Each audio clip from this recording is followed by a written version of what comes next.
So I learned from zero, unti hanggang yun, natututo, unti-unti. Hanggang sa ngayon, natututo pa rin, nagli-learn pa rin. So walang katapusan talaga. Ang advantage ko lang kasi since I am an architect, so from the start, from the foundation to the UV plastic roofing, sa poste, kami na yung gumawa. We didn't hire third party to do it.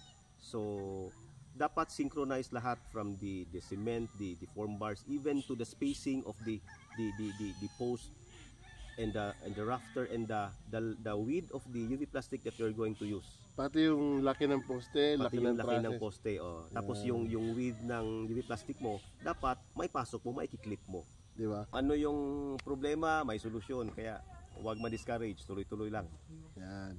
So si Sir Jigs Garcia, mga kagulay, ay isang architect by profession. Tama, yes, sir. So sir, bakit napunta ka sa farming instead of going to building or designing houses?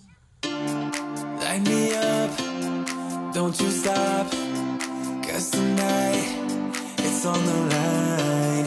Show me how you get on down, close my eyes, take me for a ride.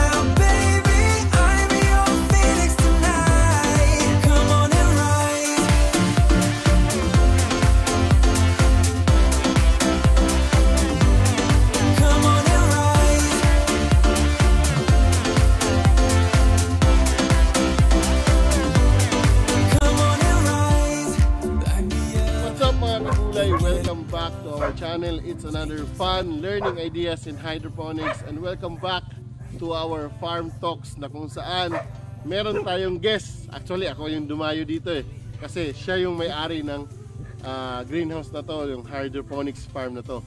Kasama natin ngayon, walang iba, si Architect Jigs Garcia. Yeah. What's up mga kagulay? Palakpakan natin yan. Okay? So sa previous episode natin, kasama natin siya during pandemic doon sa Kauswagan, Cagayan de Oro, sa backyard farm. And then after a year, very impressive guys. Talagang expansion. And ngayon, nandito na tayo. Tignan nyo naman guys, napakalaki ng greenhouse natin. So kung napansin nyo guys, nandito kami sa farm. Hindi ito studio, ito ay open. Sa farm talaga. Kung nasa ng background niya, very huge greenhouse, very huge setup. So ngayon mga kagulay, kakamustahin natin si Sir Jigs Garcia. Ayan, kasi syempre bago siya mag large scale farming, dumaan muna siya sa backyard setup, kung saan nakita nyo sa previous episode natin na talagang marami tayong natututunan din. Okay, so sir, yes. Kamusta? Very good. Very good. Okay na okay. Tuloy-tuloy lang. Laban lang. Kung ano yung problema, may solusyon. Kaya huwag ma-discourage. Tuloy-tuloy lang. So si Sir Jigs Garcia, mga kagulay, ay isang architect by profession. Tama, yes, sir. So sir, bakit napunta ka sa farming instead of going to building or designing houses? Bakit farming? Yeah. Just like nung dating vlog natin, galing ako ng Saudi Arabia and then I want to go home to the Philippines for good. So yeah, yun ang naisip ko, parang yung passion ko sa creating something, instead of creating or building a house, yung akin is creating a plant. So kumbaga ako yung gumawa ng plant. So kaya dun sa Leto. So yun, na-divert ang architecture to agriculture. So kung gaano ka stressful ang life ng nasa construction industry, baliktad naman sa nasa farming, agriculture industry. So yes, it's a transition from active life to maybe early, hindi pa naman tayo nagre-retire. Transition pa lang. Bata pa si sir. Bata pa tayo, sir. So it may take years to retire. malayo pa, pero kumbaga inumpisahan na natin. Pero ngayon sir, kung merong magpapadesign sa'yo ng bahay, magpapagawa, open ka pa rin. Yes, actually we have projects now ongoing, mga residential building. So may projects pa rin. Pero hindi na ako nangungontrata like before. Like before na full-time. Full-time contractor at the same time architect designer. So ngayon, design, supervision na lang at saka farming. So paunti-unti. So alam niyo mga kagulay, pinili talaga ni Sir Jigs na at least parang mag 80%. Narinig ko 80% na farming, 20% na lang ang architectural works. Kasi kumbaga sabi niya kanina, narinig nyo, ayaw niya na muna both stress, pero yung isa stressful pero fulfilling. Yun ang narinig natin mga kagulay. Yes sir. Sir Jigs, ano yung mga lesson na mga natutunan mo doon sa backyard before jumping into this kind of setup, yung large setup? Napaka maraming matututunan. Talagang from scratch, start from zero. Marami sir. Ang unang dapat mong matutunan is yung passion mo.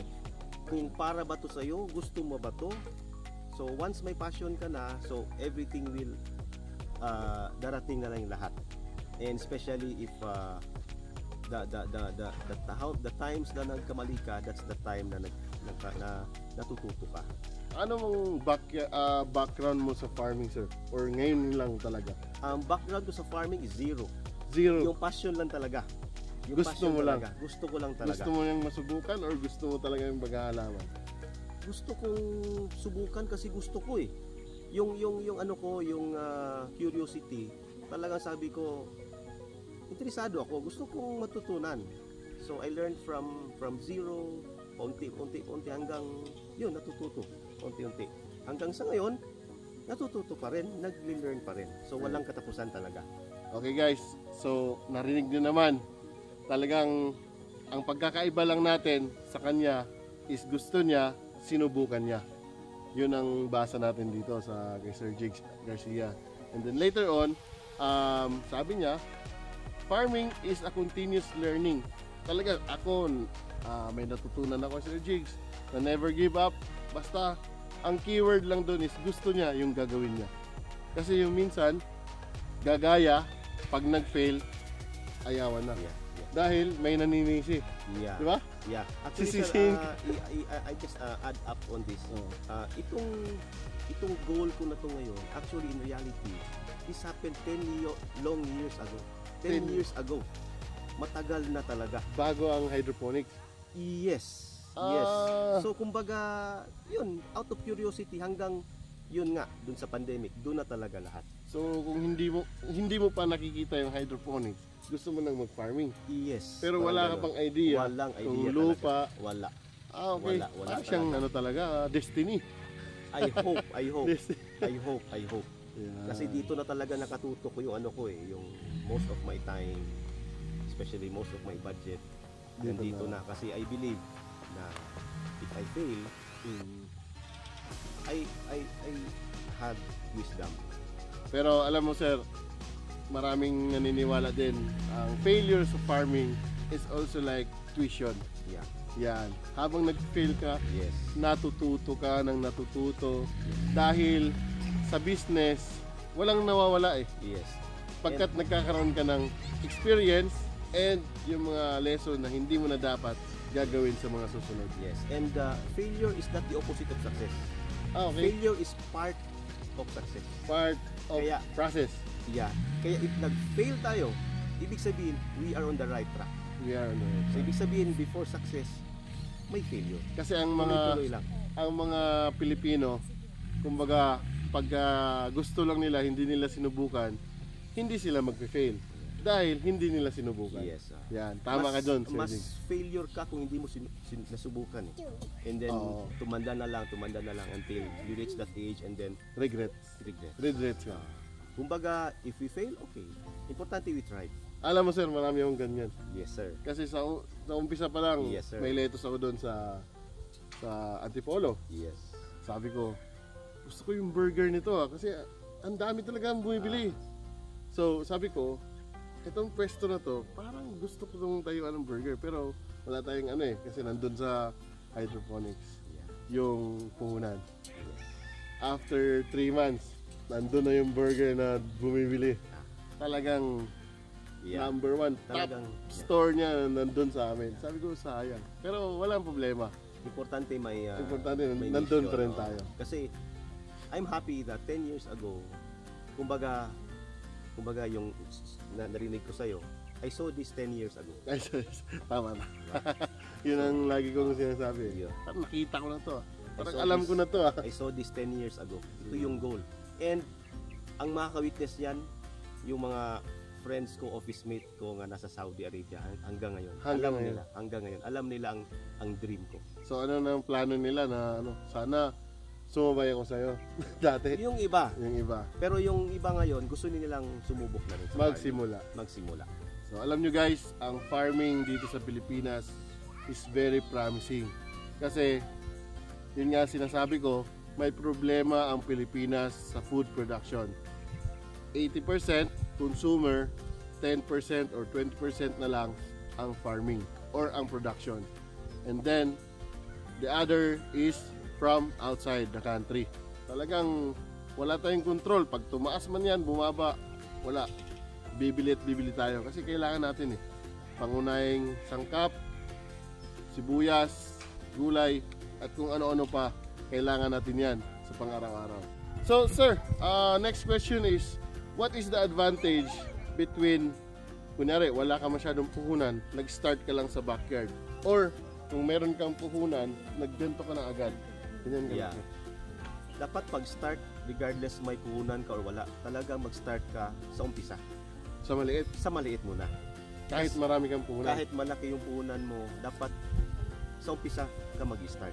Kasi doon mo matutunan, hindi lang yung sa plants. Doon mo makikita yung sarili mo. Kung gusto mo ba, alam mo ba paano gawin. Tapos, hopefully soon, successful yung small setup. Lahat ng mga problems na encounter niya. So, ibig sabihin, alam niya paano i-correct. Kasi mahirap yung magpapaturo ka, tapos may problema, hanapin mo yung nagturo sa'yo. consultant. Nagkonsultan, mahirap. Dapat ikaw mismo alam mo paano ayusin. So kahit meron kang puhunan dyan, Kahit, milyon-milyon, totoo you yan. can start small. Yeah. So yung mga nagpaplano na mag-i-invest lang, okay naman, pero mas okay pag sila mismo nag-hands-on. Learn mo na yung basics. Mahirap yung diretso 100, hindi na experience yung zero. Okay. Kasi ang hirap kasi pagka Pinoy, kita nyo na, very successful na yung greenhouse. Yes. Gusto ko maganyan din kalaki kasi meron akong 5 million. Ako nga, it took me 10 years. 10 years. Di ba? So mahirap. ganun ang mahirap no? Kailangan talaga Mahirap pero doable. small setup. Kailangan mo nag-learn. Tulad nila, mga sakit. Kasi living thing yan May When- buhay yan May Yeah. When people deal with nature, talagang talo ang tao. tao. Kasi nature yung plant Tapos Yes. yung ano natin kasama sa pag-grow yung environment, yung nature. Bagyo. So, bagyo. Ano pa yan? Pag hindi favorable yung environment natin, naapektuhan yung mga plants natin. Yan. So, kaya natututo tayo. Sir, naniniwala ka ba ang farming ay parang architect or engineer ka din na wherein kailangan mo i-consider, for example, sa greenhouse, marami kang i-consider mga poste, mga biga, mga trusses, and Yeah. everything. So, ano masasabi mo dun, sir? Ang advantage ko lang kasi since I am an architect, so from the start, from the foundation to the UV plastic roofing, Poste, sa poste. sa poste, kami na yung gumawa. We didn't hire third party to do it. So, dapat synchronize lahat from the cement, the form bars, even to the spacing of the post and the rafter and the width of the UV plastic that we're going to use. Pati yung laki ng poste, Pati laki yung ng laki ng trusses. poste. Tapos yung width ng UV plastic mo, dapat may pasok mo, mai-clip mo. Di ba? So, yun So, yung advantage ko na Kasi, yeah. nakakalungkot, alam mo, nakikita mo sa mga post sa Facebook na saka lang sila manghingi ng tulong kapag pag may problema na. may problema na yung greenhouse nila, konting hangin lang, bagsak agad, kasi hindi nila kinonsider yung engineering or architectural side doon sa paggawa ng ganitong greenhouse. So akala nila, foreman lang ang kukunin, okay na, ganyan-ganyan. Pero si foreman, wala din siyang idea. So dapat, kukunin mo si Jigs Garcia, architect, farmer. So dapat ganun ang ano mo, dapat ang ganun ang kukunin mo. So kapag nasa Cagayan de Oro kayo, Alam na. contact Jigs Garcia. So sir, next question. Popular question ito. Nalugi ka na ba, sir? Yes. Siguro. Pag start mo, mas maraming beses na dapat malulugi ka muna. Mas maganda yun. Mas maganda yun kasi habang maliit pa yung farm mo, maliit pa yung investment mo, that's the best place na malulugi ka. Kasi mahirap malulugi ka pag malaki na. Tama. Oo, so unti-unti lumalaki yung farm mo. Unti-unti naman yung pagka many times na nalulugi ka. So yung experience mo lumalaki, yung palugi mo unti-unti. Yeah. So less na. Yeah, until such time na nakuha mo na yung system, and then instead na tutok ka doon on how you grow your lettuce, yung time mo nasa ano na yung after na sa pag-grow yung post harvest na Sale. activity, yung sales, yung recording, tapos yung ang importante yung relationship with your client. Kung saan ka nagsusupply. So yun yung pinaka-importante. This time hindi na yung on how you grow your lettuce. This time dito sa amin sa HydroPro Hydroponics, we grow relationship. How you sustain. Yeah, we grow relationships with our clients on how we deal with them, we supply their favorite lettuce. So pasalamat din, answered prayers na sa awa ng Diyos, may mga bagong inquiries na sana masupplyan natin. Kaya ang kagandahan dito sa farming is you develop parang relationship between your buyers and you. Yeah. Kasi kilala ka nila, at the same time may tiwala sila kung anong klase yung ina-apply mo dyan sa pag-grow. And then once they learn or once they know how you grow it, syempre it has to be delicious, fresh, and then also safe. Yan ang talagang kagandahan dyan. So balikan natin dun, sir, sa small lugi-lugi. Mga kagulay, hindi yan milyon kasi nag-start ka ng small. Kumbaga siguro nasayang lang yung nutrients, A and B, for about 350. Huwag kayo matakot dun sa lugi na hindi yan milyon kasi maliit pa lang eh. Yeah. Diba? That's why pag nag-start is the best time na magmalugi muna. Mas madagdagan, mas bubugbog ka ng lugi. Yeah, bugbog muna. Okay. So yung word na lugi is a learning experience. Yan, doon tayo titibay. Importante yan. Kahit naman sa saang larangan. Yan. That's the price you have to pay to gain experience. The moment na may pambayad ka na magkamali, later on, knowledge na yung papasok kayo. Kumbaga yun yung bottom ng iceberg, no? Yes, oo. Hindi nila nakikita. Yes, totoo. Yung nakikita natin ngayon, The tip. is only the tip of the iceberg. Yung nasa ilalim, yun yung mga challenges, mga struggles na hindi nakikita Ng iba. ng iba. So yung mga sleepless nights, mga problema, it's part. As I've said, failure is not the opposite of success. Ngayon, sir, It's part of success. Nakakatulog na rin. dati, hindi siya nakakatulog kasi may mga problema. Ngayon, hindi nakakatulog kasi kulang ang supply. Yes, kulang supply. Kulang supply talaga. Good problem. Good It's problem. a good problem to have. So, from bad problem, hindi naman siya bad. Hindi siya. Ngayon, good problem. Yeah. Always kulang ang supply. Yeah. So, i-add Kasi ko yun lang nga. dun, sir, sa yung from backyard. Di ba, syempre, pag backyard, pag may harvest tayo, namumblema tayo saan natin ibibenta. Gayahin mo yung ginawa ko, sir. Yes, sir. Selling the streets. Yeah, totoo yan.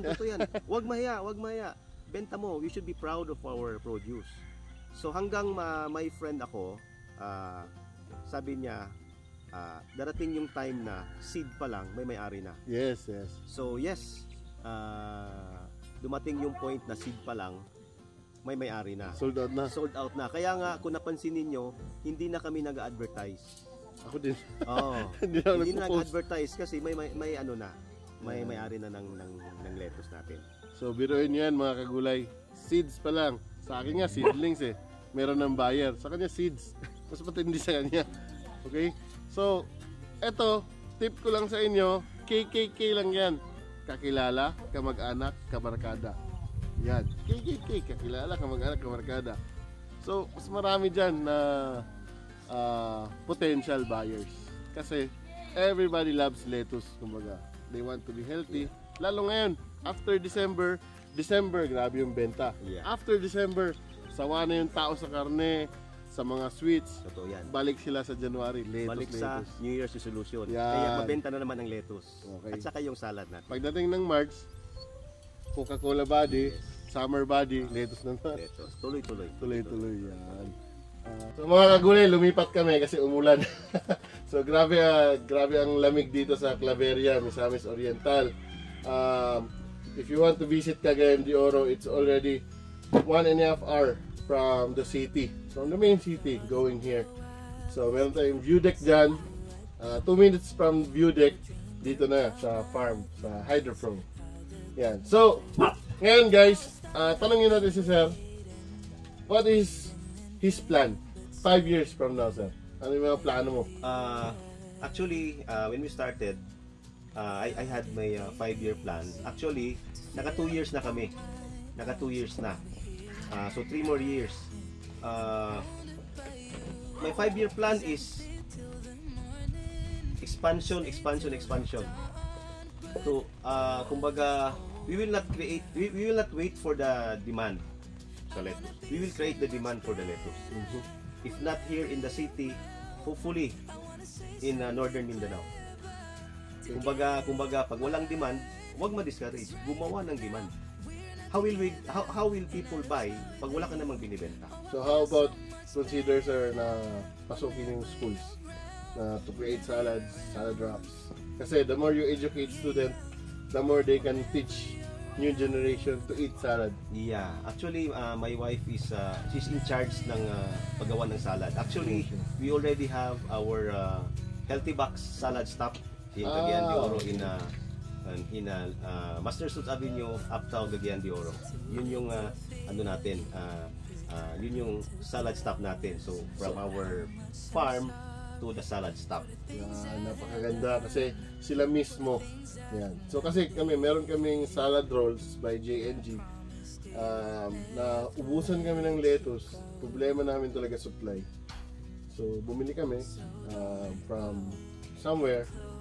Pag hugas ko, talagang hindi na talaga eh. So iniwasan namin ni Mrs. kaya tinigil na muna namin. Sa ngayon, tigil muna namin. And then, andyan lang naman eh, anytime. Yan. Halos bibili na nga ng Starbucks yung 6 flavors yung sauce namin. So, shout out Starbucks. Yeah. Shout out din sa Healthy Box salad stop. Okay. So ngayon, Sir, kung bibigyan kita, hindi ako magbibigay. Baka sabihin nila may 10 million ako eh. So, kung bibigyan ka ng 10 million ngayon, anong gagawin mo, Sir? 10 million? Grabe. Yeah, with that amount, for sure, we will strive to continue. I think we will invest in people and technology. Kasi ang technology ng hydroponics talagang unlimited. Ando na yan. Nandyan na yan. Nasa atin na eh. And we hire people to help the vicinity, employ them and train them, and the technology, siguro I will go to the Mecca of hydroponics, which is in Israel. Automation. Yeah, with that 10 million I can do that siguro, and then maybe venture into new crops. So alam niyo mga kagulay, ang likod na to ay pinyahan. Alam niyo si Del Monte, napakalaking growing yan. May balak ka bang in the future, Sir? Singlaki ni Del Monte, Sir. Yung binigay mo sa akin ng 10 million, pwede. Pwede na. Pwede. 10 million, pwede na. So yun, still, magtutulong-tulong tayo with Chada. Kasama natin kanina si Kirby. Mamaya, i-guess na rin yan si Kirby kasi sila yung nagsusupply around the city. Yan. So sir, any words sa mga gustong pasukin yung industriya ng hydroponics or pag-greenhouse? Sa mga lahat ng kababayan natin na gustong mag-hydroponics, huwag niyo umpisahan bukas. Umpisahan niyo na ngayon. Kasi ang alam ng lahat pag planting, ang feeling nila mabagal. Kasi planting, hintayin mo mag-grow. Pero in reality, pag nandito ka na sa hydroponics industry, yung time na nag-sow ka nag-germinate ka ng seed, and then that time na i-harvest mo, wala. Parang isang linggo lang. Isang linggo lang harvest ka na, ubos na kagad. You have to germinate again. So, do not start tomorrow. You start now, and then wag lang magmadali. Do not pressure yourself na you have to expect result kaagad. Wag. Ako nga, it took me 10 years. So, wag lang magmadali. Ano lang, paunti-unti lang. And then start small, dream big. Enjoy lang. Yeah. Kasi running a hydroponics farm like this is like running a company also. You need to consider time, people, yung workers mo, and then current events. Kung ano yung talagang patok ngayon, like samgyupsal, like salad, andyan lang naman yan eh. They are there. Siguro 10 years advance na sila from us. So, hindi pa tayo nag-grow lahat. Nandyan na yan, mga Korean, uso na yan. Dito lang yan, dinala. Yan. So, sir, iimbitahan mo sila kung saan nila kayo makikita. Sige. Sa Claveria. Yeah. We are inviting everybody that our hydroponics farm is located at Lanisi, Claveria, Misamis Oriental. And you can visit our greenhouse. Pwede kayong you can pick and pay, and we also have our farmhouse where you can stay overnight. You can have lettuce, coffee, and enjoy yung malamig na temperature dito. And yeah, visit us here. Visit our Facebook page, Hydroponics at facebook.com, and Healthy Box and facebook.com. So, kung meron silang gustong balak na pasukin ito, sir, pwede na nilang ma-experience. Di ba? Yeah. So, kung mag-book sila dito, pwede. They can also experience how to sow, how to transplant, and then after that, nandito they na will decide. Yeah, nandito na lahat from the beginning to here. Napakaganda talaga. So, yung learning nandito. Kumbaga, ano sila, ma-encourage sila. Kumbaga, paano nagsimula hanggang nandito na, tapos may ano pa tayo, may farmhouse pa tayo dito. Grabe, sobrang ganda guys, kasi hindi ka muna bibili ng bibili ng mga materyales eh. Mag-book ka dito, napakalamig na lugar, napakagandang lugar, and then they offer you basic na skills. So, after that, you will be decide, after that na mag-meeting kayo ng mga pamilya, no, talagang gusto mo talaga ito, kasi subok na. Grabe, maganda ang offer. Sir, maraming salamat. Yes, thank you din. From Claveria, Misamis Oriental, maraming salamat Sir Jigs. Yes. At sana marami kayong natutunan sa short episode ng Farm Talks na to. Sa susunod is the farm tour. So guys, Merry Christmas and Happy New Year. Ito yung accommodation natin. Pwede natin Airbnb. So ito yung room natin, farmhouse natin. It can accommodate 10 people. 10? Dagdag siya. 4. 3. 6. 14. Sobra, Sobra, 14. Pwede 10 lang. Tapos terrace, no? Overlooking. Grabe. Yung coffee natin, waiting na. Grabe. Ganda ng offer nila guys dito guys, oh. Yan, oh. Ito yung kitchen, oh. Alright. So, contact HydroPro Hydroponics Farm kung gusto niyo mag-Airbnb or mag-stay here, Claveria.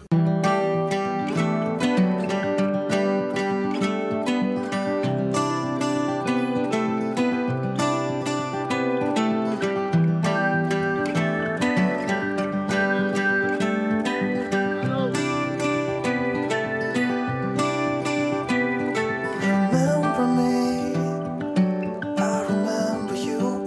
I've been thinking about you more than ever. I guess I'm lonely, I'm starting to grow old, and I thought my youth would last forever. Take me back to when we were kids and didn't care